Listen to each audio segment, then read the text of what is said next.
교수님, 주말 내내 쉬지도 않고 놀아줬는데 너무 힘들어요. 진이 빠져요. 아이가 계속 놀자고 하는데 도망가고 싶을 때가 있어요. 아이랑 놀 때 뭘 해야 될지 모르겠어요. 놀고 있는 거 보면 너무 답답해요. 상담실에서 만나는 많은 부모님들이 하시는 말씀입니다.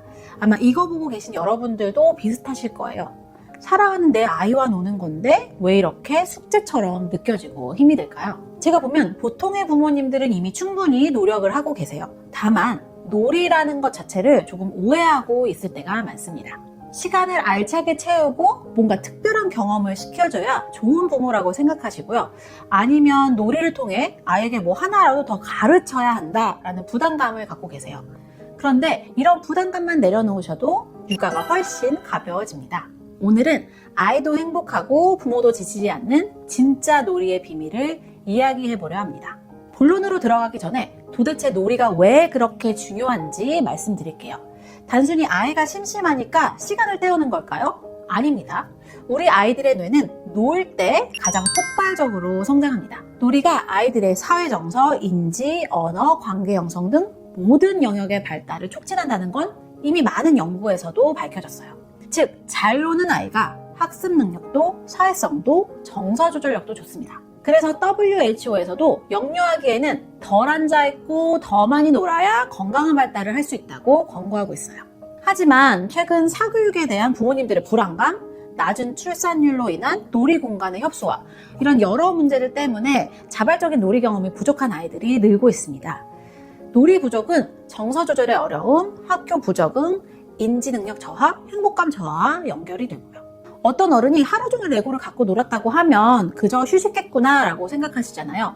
그런데 아이들에게 놀이는 휴식이나 오락이 아닙니다. 놀이는 세상이 어떻게 돌아가는지를 배우는 치열한 일이자 연구예요. 놀이는 아이가 세상을 배우고 비판적인 사고를 키우고 문제를 해결하고 건강하게 성장하는 가장 중요한 열쇠라 할 수 있습니다. 중요한 건 얼마나 오래 놀아주느냐가 아닙니다. 어떻게 놀아주느냐, 그 질이 핵심입니다. 구체적인 방법을 알아보기 전에 내가 아이와 잘 놀아주고 있는지 체크부터 해보겠습니다. 제가 체크리스트를 만들어 봤는데요. 놀이할 때 이건 빨간색이네, 이건 사과야, 따라해봐, 사과?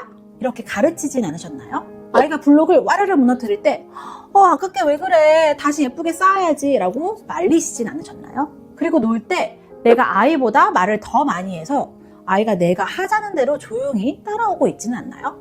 이 중 하나라도 해당이 된다면 오늘 영상을 끝까지 보셔야 합니다. 오늘은 아이를 진짜로 성장시키는 놀이의 4가지 골든룰을 알려드리려고 해요. 이 4가지를 알면 10분을 놀더라도 효과적인 놀이를 할 수 있을 겁니다. 첫 번째 원칙, 주도권은 아이에게 주세요. 흔히 많이 하시는 실수가 많은 부모님들이 놀이 시간에 자꾸 선생님이 되려고 하는 건데요. 자, 이거 봐봐. 자동차는 붕붕하고 가는 거야. 너도 해봐. 이렇게 하시거나 그 장난감은 재미없는 것 같아. 이게 더 좋아 보인다. 이거 가지고 놀자. 라고 하면서 놀이를 가르치고 주도하려고 하시는 거죠. 하지만 놀이는 아이 스스로 시작하고 이끌 때 가장 큰 발달 자극이 됩니다. 아이가 스스로 장난감을 고르고 놀이의 주제를 정하고 놀 방식을 결정할 때 아이의 뇌가 잘하는 거예요. 스스로 결정하고 문제를 해결하는 인지 능력인 집행 기능이란 걸 계속 사용하게 되고요. 자율성도 길러집니다. 그런데 부모가 끌고 가면 아이는 그저 구경꾼이 되고 놀이가 아닌 수행을 하게 되는 거예요. 그럼 어떻게 주도권을 아이에게 줄 수가 있을까요? 핵심은 간단합니다. 가르치기를 멈추고 관찰하기를 시작하는 겁니다.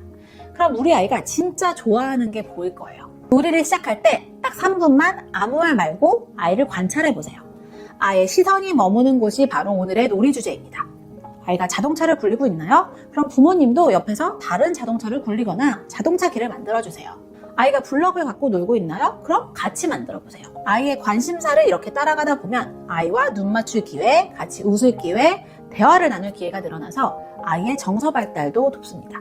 아이가 어떤 제안을 하면 그걸 따라서 반응해 주세요. 아이가 병원놀이를 하자고 제안하면 그래 그러자, 엄마는 환자야 의사야? 이렇게 질문하면서 아이가 원하는 대로 따라가 주세요. 이게 바로 아이의 자율성을 존중하는 방식입니다. 아이가 대장이고 부모의 나는 조수이다. 이것만 기억하셔도 아이의 놀이 몰입도가 달라집니다. 두 번째, 결과물에 집착하지 마세요. 퍼즐을 맞추거나 블록을 쌓을 때 아이가 잘 못해서 끙끙대고 있으면 답답해 하시면서 일로 줘봐, 여긴 이게 들어가야지 라고 꽂아주시는 경우 솔직히 많으시죠? 놀이에 대한 흔한 오해 중 하나가 블록 성쌓기, 퍼즐 맞추기 등 뭔가 멋진 작품을 완성하고 뭔가를 해내야, 결과물을 내야 잘 놀았다고 생각하시는 겁니다. 마치 숙제 도와주듯이 놀아주시는 거예요. 하지만 아이가 뭔가를 완성하지 못한다고 부모가 다 해줘버리면 아이가 문제 해결력을 키울 기회를 빼앗아 버리는 거예요. 아이가 실패하고 좌절하는 그 순간이 바로 아이가 가장 많이 자라는 시간입니다. 제가 느끼기에 우리 부모님들의 제일 큰 문제 중 하나는 이거예요. 너무 학습에만 몰두되어 있으셔서 아이가 놀이조차도 잘 하길 원하십니다. 그런데 놀이는 그런 게 아니에요. 아이가 끙끙대고 있다면 답을 주는 대신에 아이가 혼자 할 수 있도록 아주 작은 도움, 힌트만 주세요.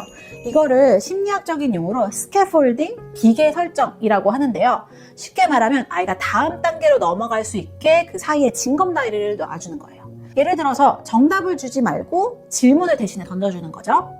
이게 잘 안 끼워지네? 이걸 돌려보면 어떻게 될까? 정도의 힌트면 충분합니다. 멋진 성을 완성하는 게 목표가 아니라 이걸 무너뜨리고 실패하고 다시 고민하는 그 과정 자체가 목표라는 걸 잊지 마세요. 완성도나 결과물보다 아이가 놀이에 몰입하고 즐기는 과정 자체를 존중하는 게 핵심입니다.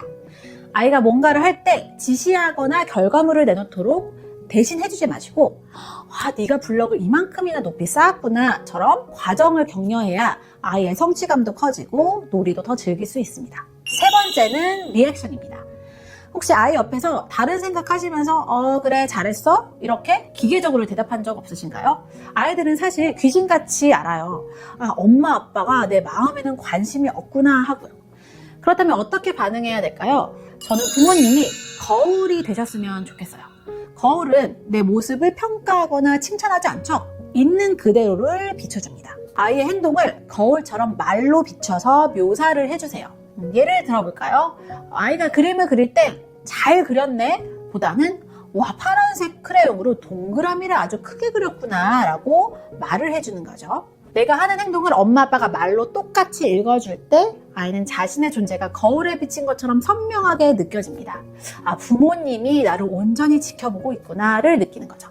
이런 정서적인 안정감은 물론이고 행동과 말이 연결되면서 아이의 언어 능력까지 폭발적으로 성장하게 됩니다. 저도 어디서 본 얘기인데 스포츠 캐스터가 되는 것도 좋은 방법입니다. 본인이 보는 야구, 축구 뭐가 됐든 캐스터가 됐다고 생각하시고 아이의 놀이를 중계해보세요. 이때 꼭 기억하실 점은 평가하지 말고 아이의 행동을 묘사하는 겁니다. 이걸 serve and return, 주고받기라고 하는데요. 아이의 반응을 읽고 여기에 적절하게 반응해주는 거죠. 이렇게 내 행동을 부모가 말로 읽어줄 때 아이는 존중받는 느낌도 받고 언어 능력까지 폭발적으로 성장합니다. 마지막 네 번째, 부모님들이 가장 많이 고민하시는 장난감 이야기입니다. 수많은 장난감 앞에서 어떤 걸 사줘야 될까 고민이 참 많으실 텐데요. 제 얘기를 다 듣고 나시면 어떤 장난감이 좋은 장난감인지 아시게 될 거예요. 버튼만 누르면 불빛이 번쩍이고 정해진 소리나 노래가 나오는 장난감. 편하기는 하죠. 하지만 이렇게 놀이 방법이나 결과가 정해져 있는 닫힌 장난감은 좋은 장난감이 아닙니다. 왜냐하면 장난감이 90%를 다 해버리고 아이는 10%만 구경하게 만들기 때문이죠. 아이들이 순간 재밌어 할 수는 있지만 제공된 틀에서만 놀이가 이루어지기 때문에 발달적으로는 바람직하지가 않아요. 반면에 빈 상자나 블록이나 찰흙같이 정해진 방법이 없이 아이가 주도해서 뭔가를 할 수 있는 그런 가능성이 많은 걸 열린 장난감이라고 하는데요. 이것들 자체에는 아무 기능이 없어요. 그래서 아이가 상상을 해야 됩니다. 상자가 자동차도 되고 집도 되고 로봇도 되죠. 아이를 똑똑하게 키우고 싶으시다면 역설적으로 아이를 좀 더 심심하게 만드셔야 돼요. 화려한 기능보다는 아이가 스스로 상상력을 채워 넣을 수 있는 이런 여백이 있는 장난감이 아이들의 창의력, 인지능력, 상상력을 자극합니다. 심심해야 창의력이 나온다는 거예요. 또 장난감이 너무 많아도 오히려 아이들의 집중력이 흐트러질 수 있습니다.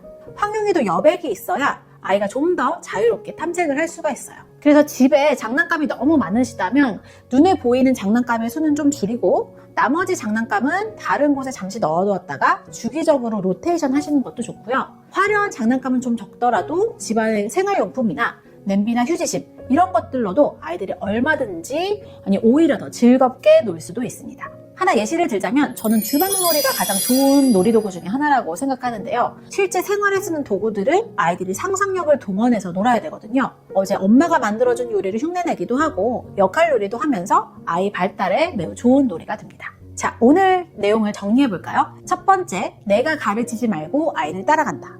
두 번째, 완성품보다는 끙끙대는 과정을 즐긴다. 세 번째, 아이의 행동을 묘사해준다. 네 번째, 화려한 것보다는 단순한 장난감이 좋다. 오늘 아이와 놀아주실 때 거창하게 생각하지 마시고요. 딱 10분만 이 마음으로 아이를 바라봐주세요. 나는 널 가르치는 선생님이 아니라 너의 가장 친한 친구야 라는 마음으로요.